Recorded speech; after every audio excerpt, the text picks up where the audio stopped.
Hey there, everybody. Welcome to our Blindspot Season 5 premiere reaction. It feels like it has been about 5 years since Blindspot was last on the air. No kidding. It's been a wait, guys. Yeah, and guess what? Since the last Blindspot video, I have tattoos all of them. I'm joking. This is not going to be a tattoo show and tell. I'm sorry. I do not have any tattoos. There's a lot to talk about here. And most of it is just sad because this show got to do this to me in the premiere. No, there was this premiere was so good, well worth the wait, so heart crushing. I mean, there was a lot that they packed into this. Why? Okay, well, obviously there's major spoilers within this video. If you haven't seen it yet, go watch it first. And before we dive in, if you guys do like this video, give us a like, subscribe, and hit that notification bell so you don't miss any other updates.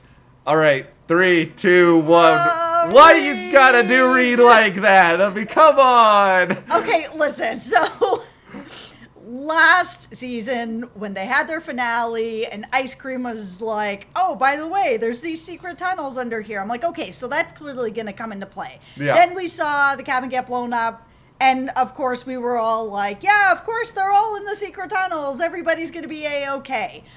There was a part of me that felt like if this show, and I know it's going to be controversial to say, but if this show really wanted to have skin in the game, somebody was not going to be able to make it out of that group.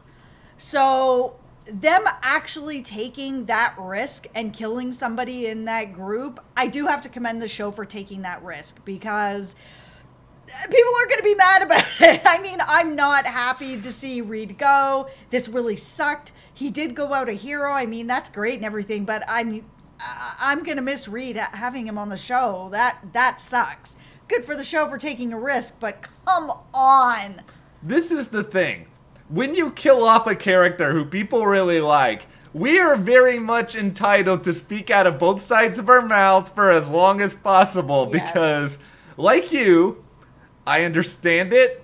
I know that you need to establish real stakes on your show. Not everyone can survive the cabin going kaboom in a matter of seconds. I don't think anyone has developed Barry Allen warp speed travel technology where they can immediately get into the tunnel after that phone call. Yeah, if everyone had survived, yeah, of course I'd be happy that Reed is there, obviously. But at the same time, I'd kind of be like, really? Everybody just got out of that drone strike? Okay, all right, Blindspot. But they didn't do that, and that's why I like this show as much as I do, and I have as much respect for the show as I do.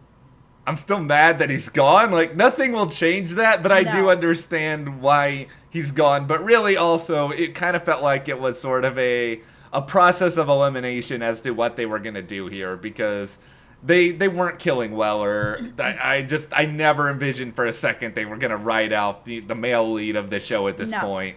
I never really felt like they were going to kill Patterson either, just because she is such a fan favorite. Yep. People really like her. You gotta have at least like one more Bill Nye appearance on the show before this is all over. That's right.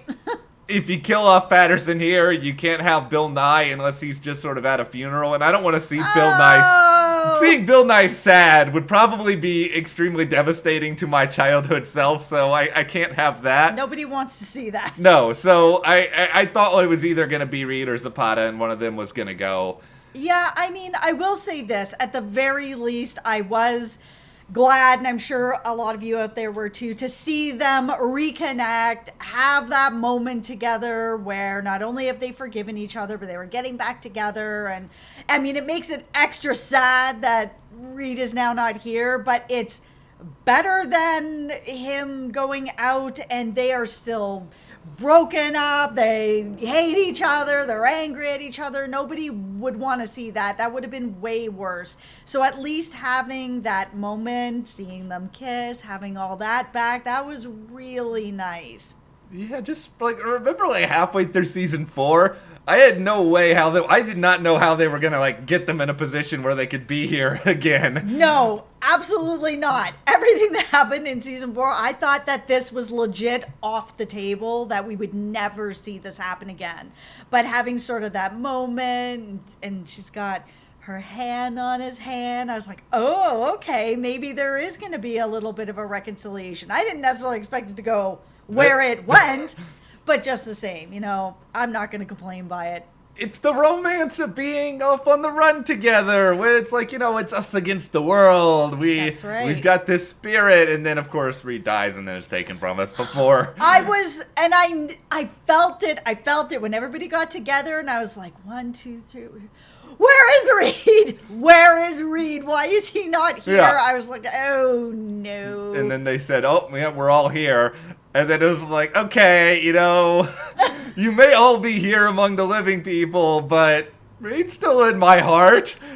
There's, of course, and I know this isn't true, and this is just me being ridiculous at this point. Wouldn't it be great if he was the person that was behind putting that big tattoo up on Times Square? And it's like, and here he is! He's managed to lift all this rubble off of him after everybody left. I know. Well, Listen, can I just be in denial for just this one video? Maybe Ice Cream's got some, stooges who show up, and maybe they, pull him out of the rubble or something like that. Come on, Ice Cream. Yeah, I did.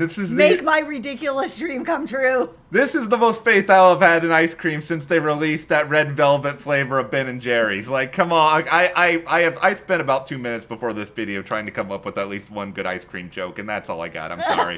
Okay, so... Well, at least it's better than that red velvet ice cream.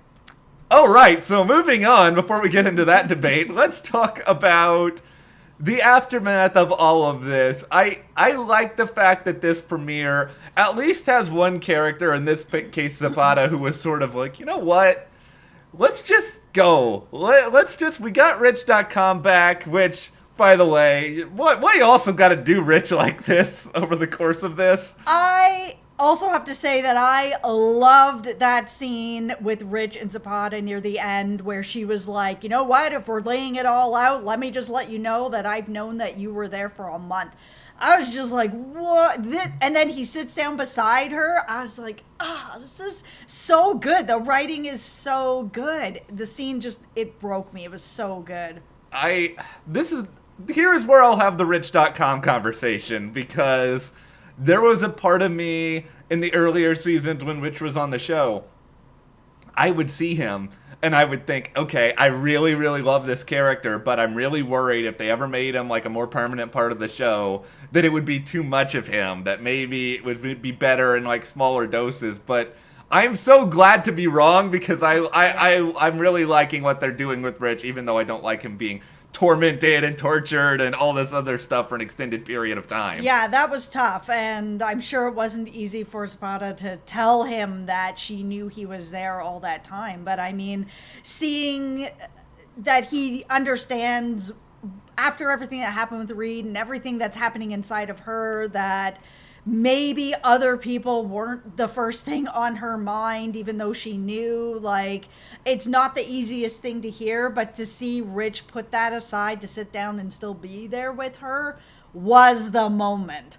It was a very good moment. I think it speaks to who Rich is. He understands, I think, a lot of emotional complexity and a lot of the difficulties that come with this job. I still like that Zapata was is still sort of like, you know what, do we really have to do this whole clearing our name stuff? They could have all just gone to Alaska and become lumberjacks or something else and started over and just not done anything. That. Yeah, they're all gonna be hanging out there with Jesse. Yeah, everybody, all characters who get away from their past lives, they all go to Alaska and do something ridiculous.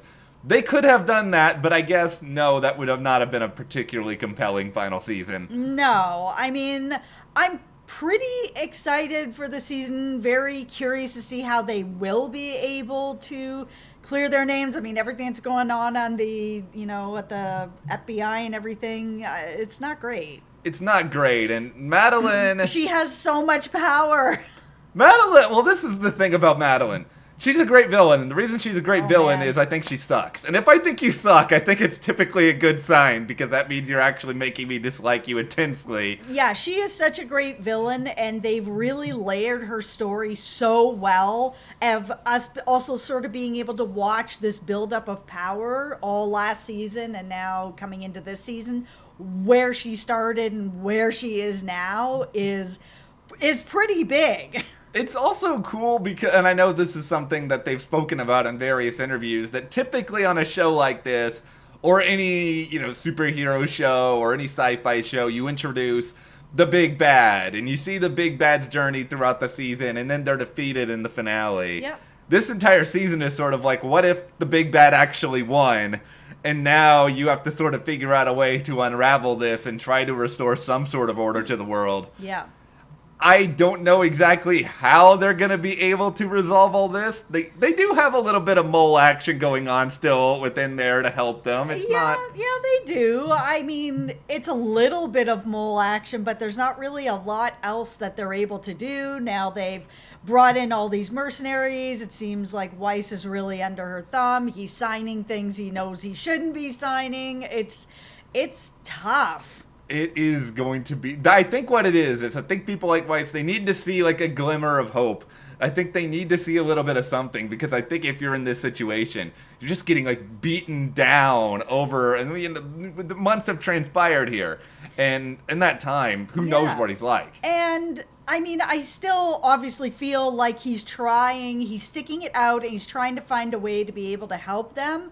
But it just feels like doors are getting shut and shut and shut. And I don't know how much longer he's actually going to be able to pull anything out of there and get it out of there without being tracked or found out or, any of that sort of stuff. At this point, Madeline's just keeping him there to be the fall guy, obviously, and he knows that that's what he is.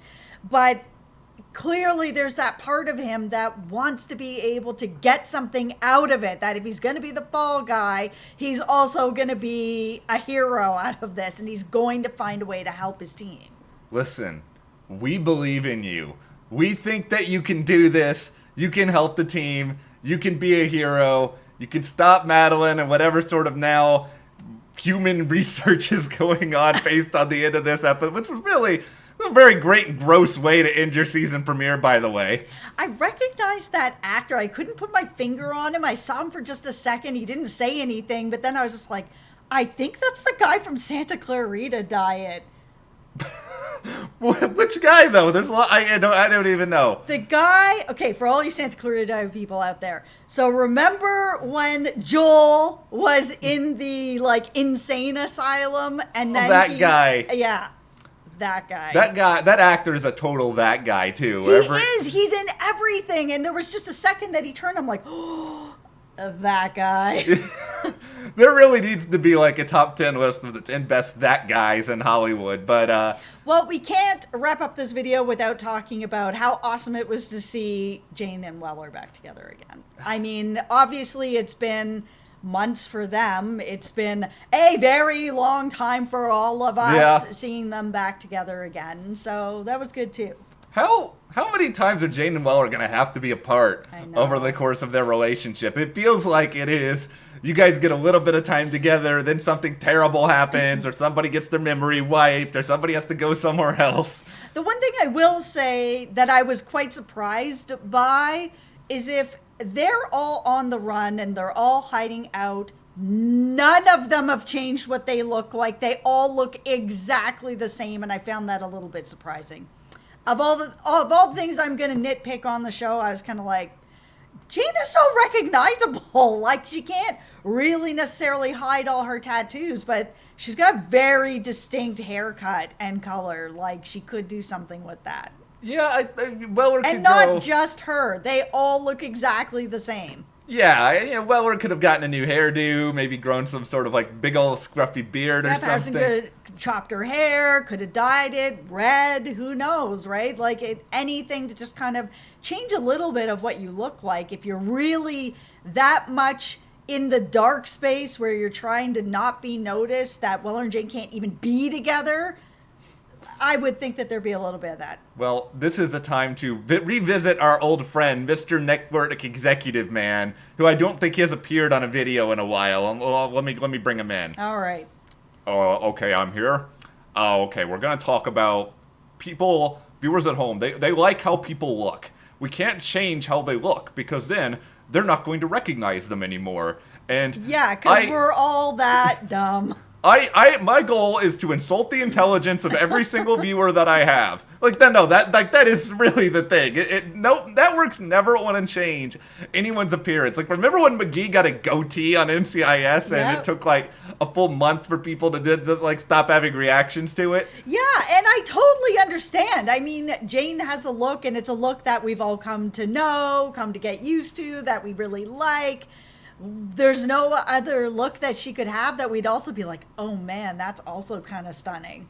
Yeah, I like to think so. It's sort of like you're playing a fighting game. You like one character and you think the way they look is cool. But there's an alternate costume you can select as well. Bring in the alternate costumes. But anyway, I do think this was at times fun, at times very sad season 5 premiere of Blindspot. But hopefully the worst is over when it comes to losing characters we love. Yeah, this was a really good premiere. It was extremely emotional. Seeing Zapata at the end where they were doing all those flashes and sort of giving that one last toast. There was just this one shot of her by herself in a room just like crying her heart out. And it was just kicking me and mine. Very good premiere. Well, let us know what you think about the premiere in the comments and Losing Reed. And if you guys did enjoy this video, give us a like, subscribe, and you can support us further by checking the link in the description to the store. And we'll see you here next time.